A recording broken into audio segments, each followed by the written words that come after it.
औज़ुबिल्लाहि मिनश्शैतानिर रजीम बिस्मिल्लाहिर्रहमानिर्रहीम। ऐं इनायत अली मलिक जीअं त असां जेको आहे सिंधी ग्रामर पढ़ूं पिया ऐं सिंधी ग्रामर जा तक़रीबन टॉपिक्स क्लियर करे चुका आहियूं। जेको आहे हाणे असां जेको आहे न सिंधी अदीब ऐं जेके शाइर आहिनि जेके इम्पोर्टेंट आहिनि पंहिंजे टेस्ट जे हिसाब सां, सो SST में तमामु घणी इन जी अहमियत आहे। सो इन खां डायरेक्ट असां टॉपिक ते था अचूं। अॼु जेको टॉपिक आयो आहे सैयद शेर शाह बुखारी। हाणे इन खे असां पढ़ंदासीं ऐं इन जूं इम्पोर्टेंट जेके शयूं आहिनि या उन जा किताब कहिड़ा हुआ या इन जो कहिड़ो किथां जो किथां असां कहिड़े शहर सां या कहिड़े जेको आहे न कहिड़े डिपार्टमेंट सां इन्हनि सां इन्हनि जो तालुक़ु हो। अचूं था डायरेक्ट टॉपिक ते। सैयद शेर शाह बुखारी, हाणे हिन जी जेकी पैदाइश आहे न उहा आहे 1940 में। हिन जी जेकी पैदाइश आहे ही 1940 ईस्वी में ही ॼाओ, ठीकु आहे। हाणे ही ॼाओ 1940 में, हाणे ईअं सम्झो त 1900, ठीकु आहे। हाणे 1940 में ही ॼाओ, ऐं ॼाओ किथे, ही ॼाओ ॻोठ अमीन लाखे तालके हाला में ॼाओ, ठीकु आहे। जंहिंखे असां हाणोकी जेकॾहिं असां ॻाल्हि कयूं, जंहिंखे हाणोकी असां छा चवंदा आहियूं, न्यू सईदाबाद ज़िले मटियारी में, ठीकु आहे। हाणे सईदाबाद जी तव्हांखे ख़बर आहे त हिन जी चाह तमामु बहितरीनु हूंदी आहे सईदाबाद शहर जी। सो हिन जो जेको तालको कहिड़ो हाला हो, जंहिंखे हाणोको असां न्यू सईदाबाद ऐं ज़िले मटियार जे नाले सां असां चवंदा आहियूं। ऐं ॼाओ 14 जनवरी 1940 ईस्वी ते। कहिड़ी तारीख़ ते ॼाओ? 14 जनवरी 1940 ईस्वी ते ॼाओ, ठीकु आहे। हिन जो जनमु वरितो ऐं इन सां जेको हिन जी जेकी तइलीम हुई उहा किथां हिन हासिलु कई या कहिड़नि कहिड़नि इदारनि मां हासिलु कई। छो अचूं था हिन जे पहिरियां हिन जो सिर्फ़ु इंट्रोडक्शन थी वियो त हीउ ॼाओ जेको आहे 1940 में किथे हाला में ॼाओ, न्यू सईदाबाद ज़िले मटियारी में, ठीकु आहे। हाणे अचूं था जेको आहे हिन जी तइलीम हिन किथां हासिलु कई।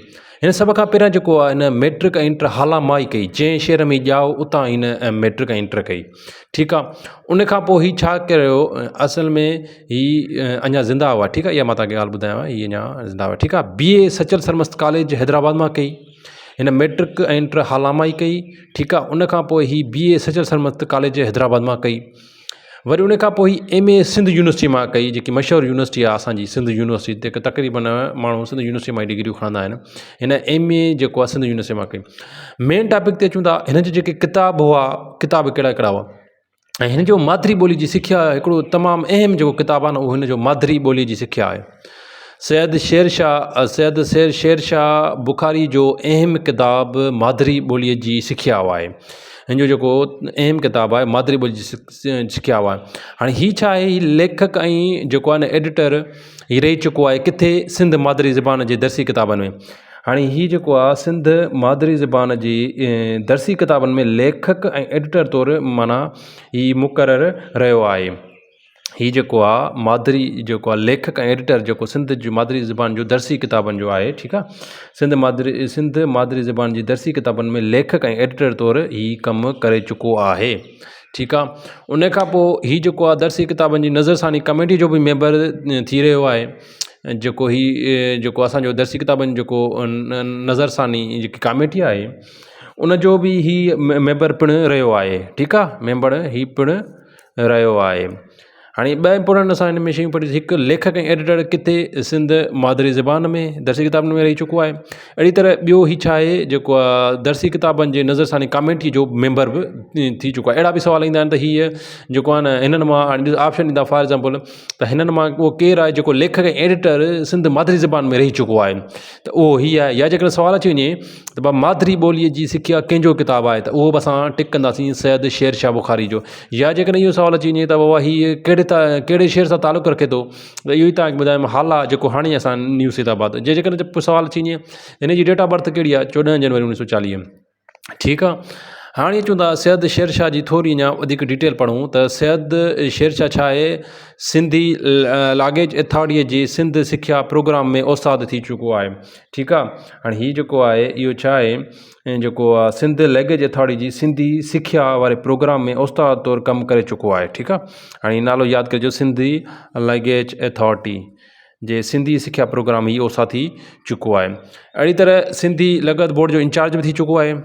हीअ सिंधी लग़त बोर्ड जो इंचार्ज बि थी चुको आहे। सिंधी लग़त बोर्ड जो हीअ इंचार्ज बि थी चुको आहे। हाणे हिन जो जेको असल में जेको घणे अरसे ताईं हीअ जेकी आहे ट्रेनिंग कॉलेज जेको आहे फारमेन, हाणे हीअ फारमेन आहे, सॉरी हीअ फारमेन, ठीकु आहे। ट्रेनिंग कॉलेज फारमेन हैदराबाद में ही उस्ताद थी ऐं उतां ई हिन training college for main Hyderabad में उस्ताद थी रहियो ऐं हिन उतां ई जेको आहे न एज़ अ प्रिंसिपल थी ऐं रिटायर कयईं। ठीकु आहे, हीउ किथां एज़ अ जेको आहे न ट्रेनिंग कॉलेज तव्हां एज़ अ फॉर मेन, ही फॉर मेन आहे। ठीकु आहे, उतां हीअ हिते हैदराबाद में ई उस्ताद थी रहियो ऐं उतां ई प्रिंसिपल थी रिटायर थी रहियो। हाणे आख़िर जेको अॼुकल्ह ही उते हैदराबाद में ई रहे थो। ठीकु आहे, जिथां हिन रिटायरमेंट वरिती, जिते हिन लास्ट जेकी आख़िरी ड्यूटी कई, आख़िरी जॉब कई, ठीकु आहे, त हिन उतां रिटायरमेंट कयो। थैंक्स, उमेदु आहे त तव्हांखे अॼु सैयद शेरशाह बुखारी जे बारे में जेकी कुझु मालूमात मिली आहे तव्हांखे पसंदि आई हूंदी। जेकॾहिं पसंदि आई आहे लाइक कयो, कमेंट कयो। अञा अॻिते बि अहिड़ा ई कंहिं न कंहिं माना डेली हिकु न हिकु अदीब खे खणंदासीं ऐं उनखे डिस्कस कंदासीं। Thanks, have a nice day.